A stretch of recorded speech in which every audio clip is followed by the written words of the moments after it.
Oh, let's see here.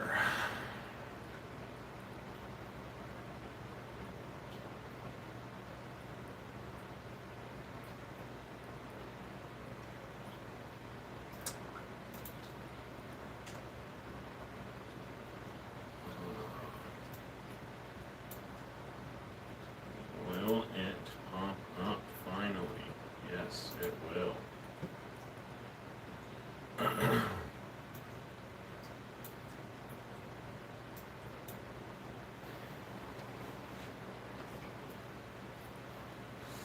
Oof. I mean, it looks so good right there. What the heck is going on?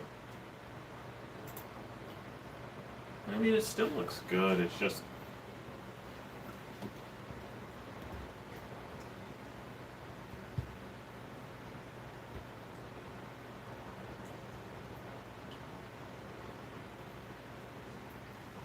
I wish you could adjust the light spectrum. What are you gonna do, right? What are you gonna do?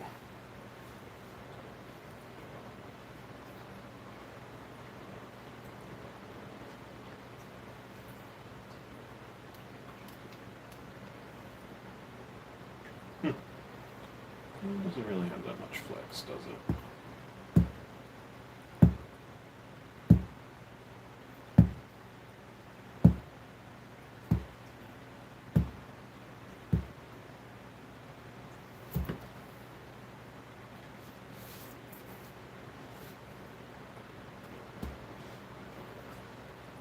I did do a live yesterday as well, but you know, why not do another? What is going on with this thing?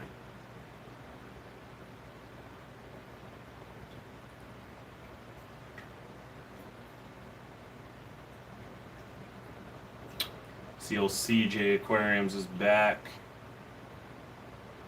Not that he was really gone anywhere. He's just busy with work.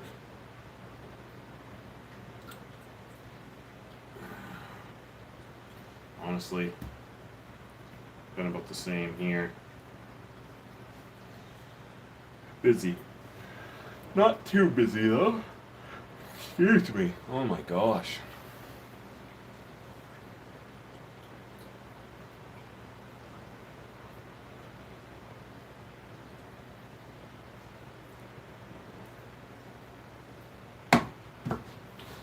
I'll get myself some more ice water.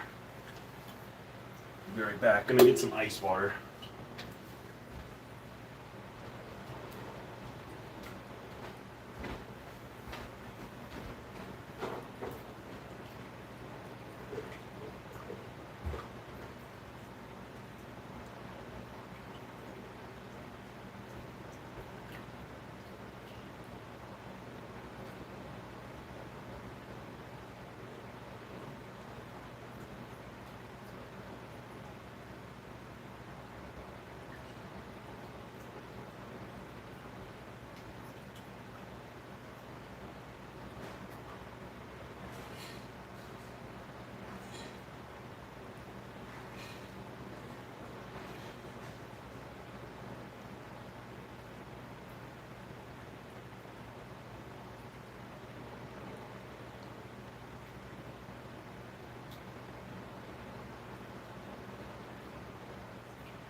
Oh, much better already.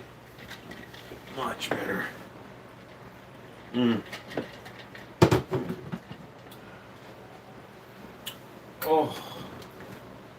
So I was just live on TikTok for like an hour and a half.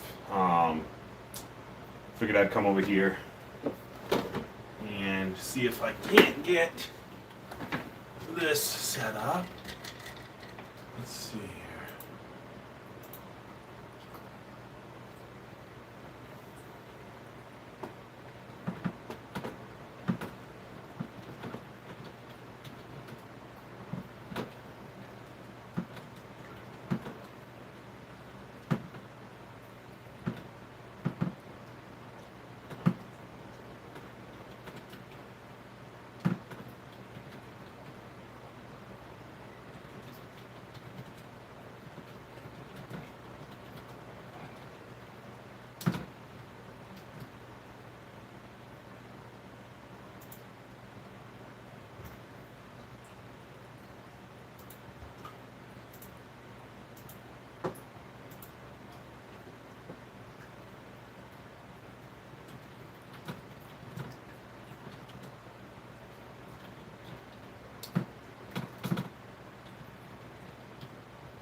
Come relax, check out the fish tank, see if you can see some growth. I mean, I definitely can from my first video I posted. There's been tons of growth, but I haven't posted an actual video in like probably 2 months, which is I should really change that up and get better about that. But yeah, what are you gonna do? You know, super busy.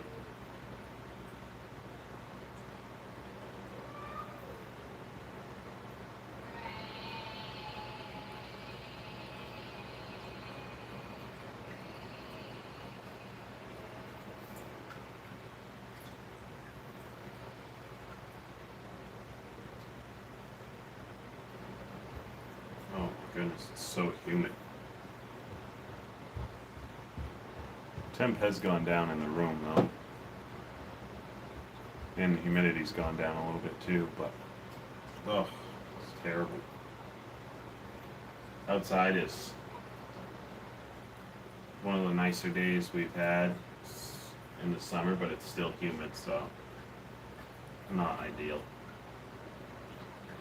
Just got a bunch of rain. A bunch of rain in the last day and a half.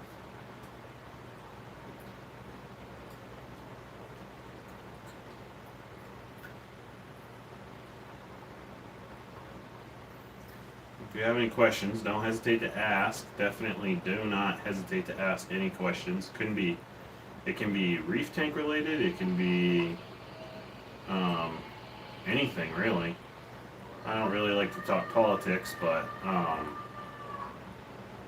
so we can kind of leave that alone. But if you got any questions, Definitely do not hesitate to ask. If you've seen my other videos, you probably have a good idea of what the tank is like. If you have not, you can ask anything. You can ask what I have for a lighting setup, you can ask what I do for dosing, you can ask anything. Like I said, anything. I had someone yesterday ask me if I played Roblox. Never even played that game, not once. Don't really have a care to either. Does not look one bit fun to me. Also asked if I played Fortnite. I think I played Fortnite 2 times. That's about it. So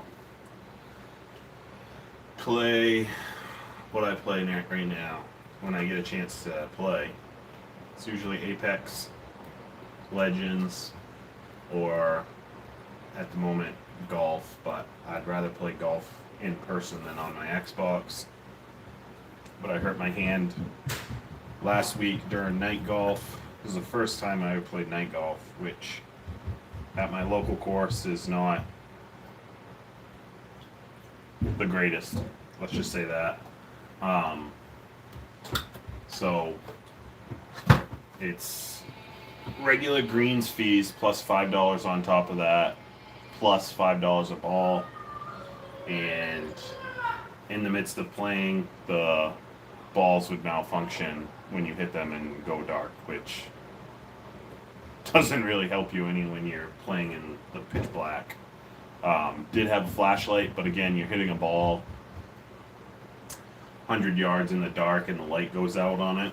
You're not finding it, and then you pay $5 a piece for it. Wasn't too thrilled about that, but something popped in my hand, and I don't know. It's been painful since then. So I haven't played. It's one of the funner things I do during the summer, just for myself.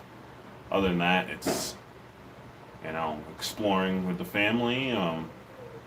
Whether we're going to like local beaches or not local beaches towards the ocean. We live about 2.5 hours away from the coast here in Maine. So if you want to enjoy that ocean water, you got to drive to it. So mostly up here, it's rivers and ponds. We have quite a few of them actually.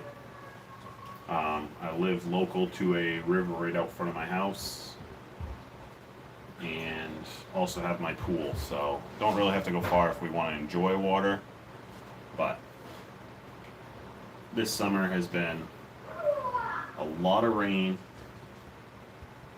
a lot of humidity,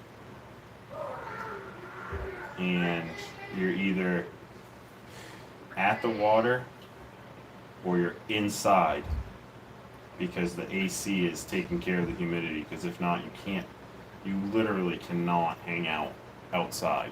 That's how disgusting it is.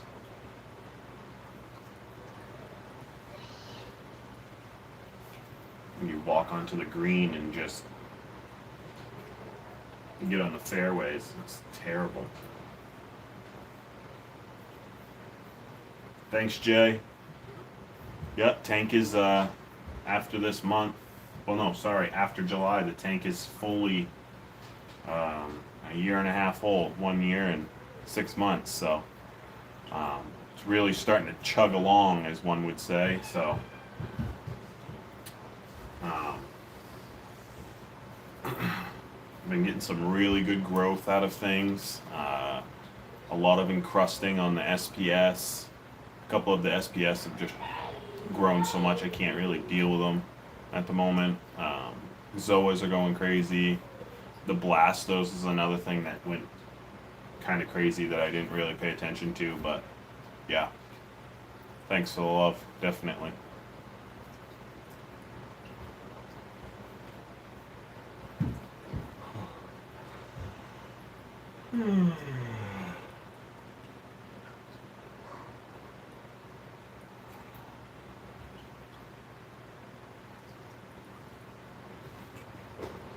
Jay, do you have a tank? I don't know.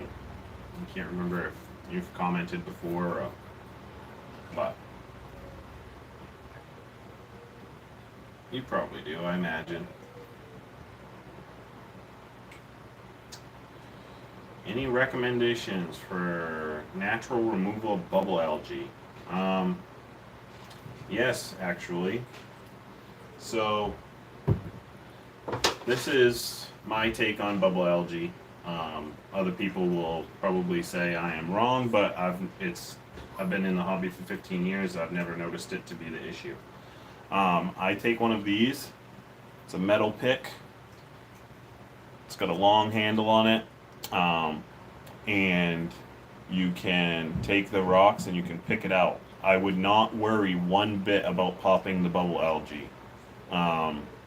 Everybody who says, "Oh, well, it releases spores," and those spores, I don't believe that. I've popped a bunch of it with this before, and if you can get an emerald crab will eat the popped algae.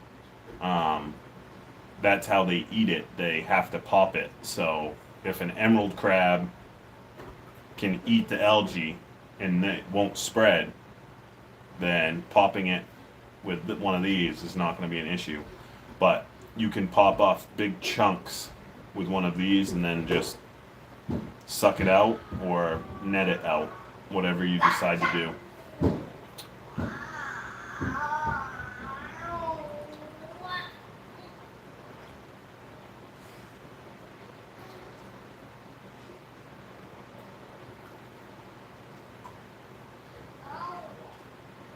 If it's a true emerald crab, then yes, it's reef safe to an extent. When crabs get big enough, they will prey on whatever they can. So let that be known. But I've never had an emerald crab that like went rogue and just started eating everything. That being said, they do have the ability to be able to move rocks around as well. They're very strong. So, like this tank, none of these rocks are glued together. So he can literally, lift up a whole rock and the whole structure could fall in a way. But yeah, you can definitely have emerald crabs in there. I've never had an issue with a true green emerald crab. If it's hairy, it's not an emerald crab.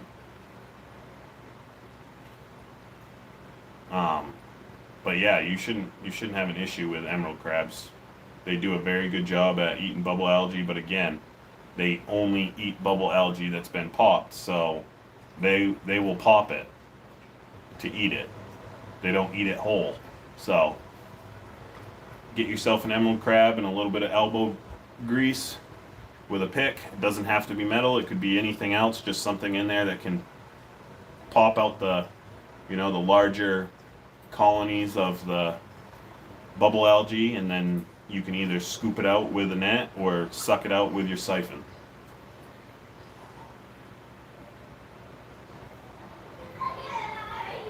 And if all else fails, those don't work, if you're able to take the rock out and you're able to spray it with some hydrogen peroxide works very, very, very good on algae.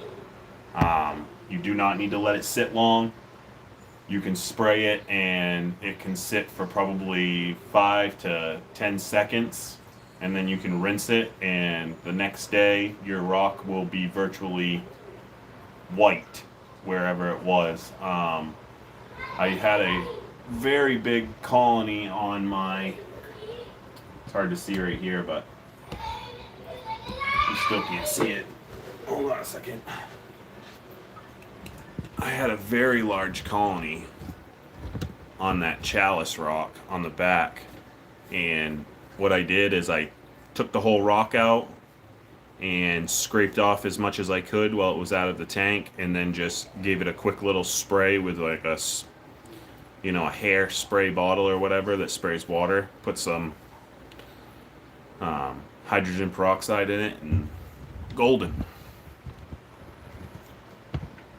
Again, I don't recommend doing, like, if you can do it and you do it in small portions, definitely do that. But I've also seen people who have, you know, taken majority of their tank water out and then sprayed the rocks, let it sit, and then filled it back up. So it might irritate things a little bit, but for the most part, you'll probably be all right. Keep it away from your SPS. Like, don't spray your SPS directly, of course. But like, that chalice definitely got hit with some of it, and it never lost any skin. It never was affected by it. So there is some methods to be able to do it effectively. The easiest one is to get an emerald crab in there and just let it do its thing. If you see big chunks of bubble algae, use your pick and just pick it out, and that's about all there is.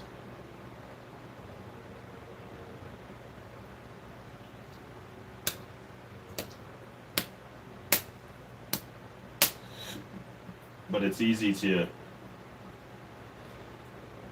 And the other thing too, like, bubble algae to me is not really, like, it is a nuisance.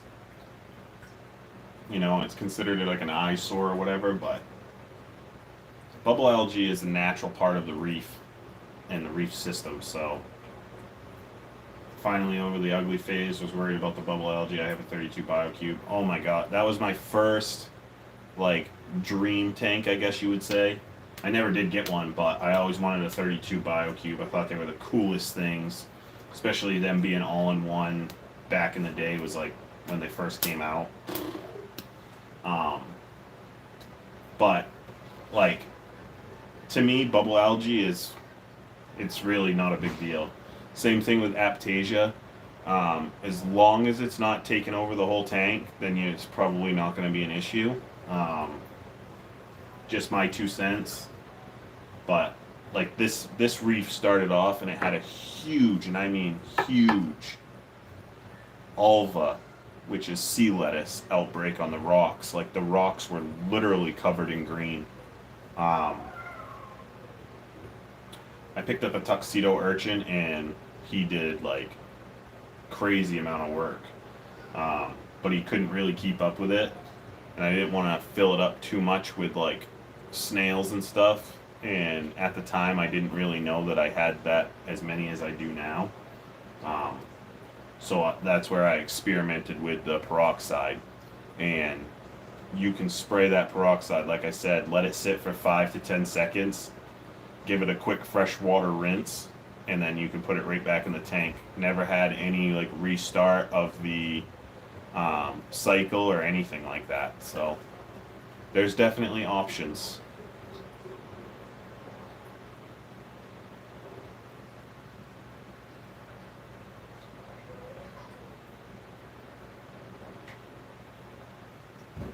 But yeah, I love those BioCubes. The shape of them is so cool. Like I said, back in the day,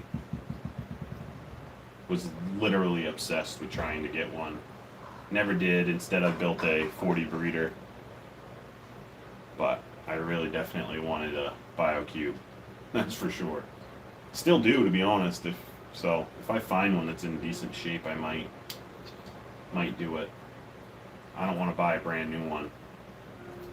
And then some people have them for astronomical prices for absolutely no reason. Like, there's one semi-local, I think he's like a couple hours away from me, and he maybe has like 1 or 2 rocks in it, and he has it up for like $1,000. I'm like, no, dude, like, you don't even have any coral in there. You maybe got 1 fish.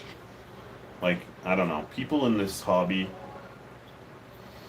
kind of think that once they buy it, like, I don't know what I'm trying to say, like, they have like this great investment, and that's not how it works. I got a deal on mine, $150 with the stand. Yeah, that's a killer deal. What's the lighting setup on it? Like, is it the LED light, or did you do your own like open canopy and light on it, or what?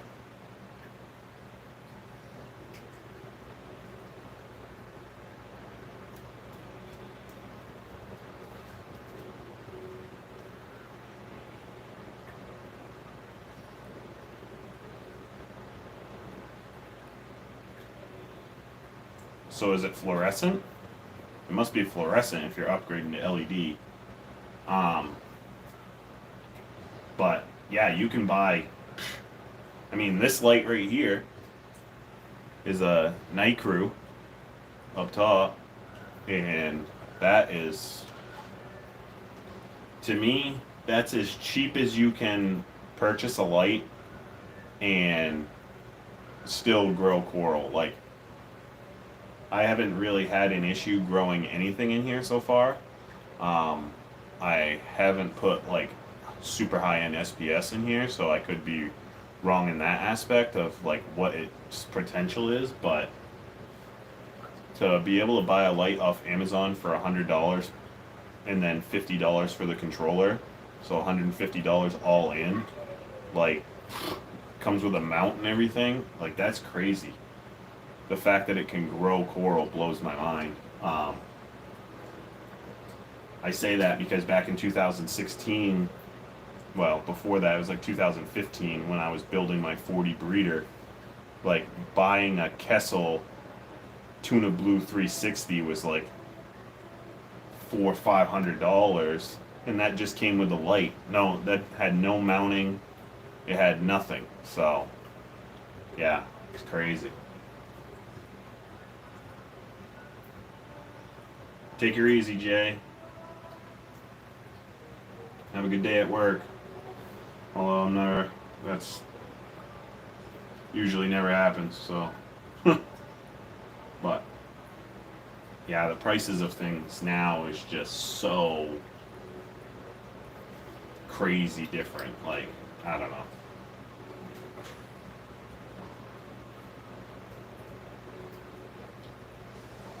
And like I said, people literally think that they have like this investment, I guess, in a way. Like, I don't know. I remember when I sold my tanks back in the day, like, you couldn't even get a fraction of the cost of what it really was to build that system. Like, you could have the whole entire setup all together, and the people would literally lowball you all the time. It's like, geez, man, dude, I spent $2,000 on this thing, so.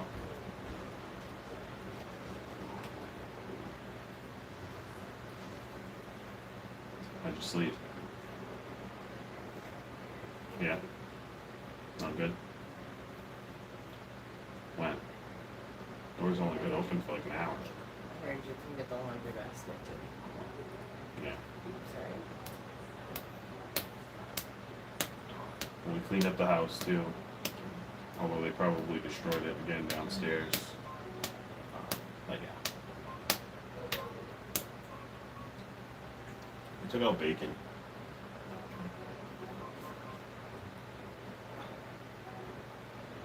I was able to go live on TikTok. Couldn't before. No. Huh?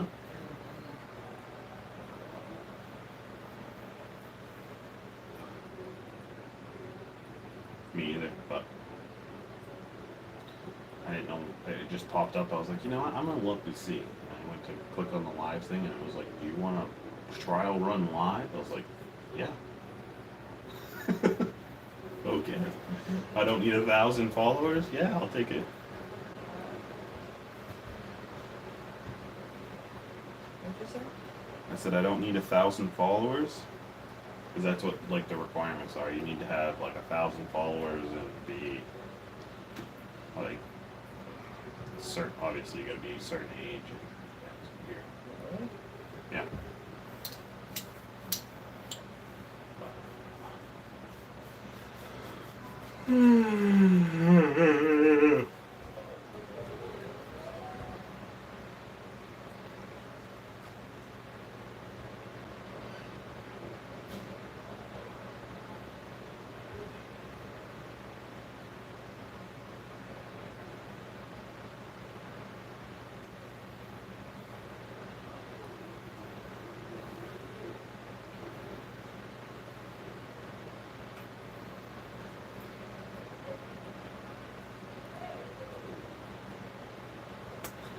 All right, I'm gonna cut it short here.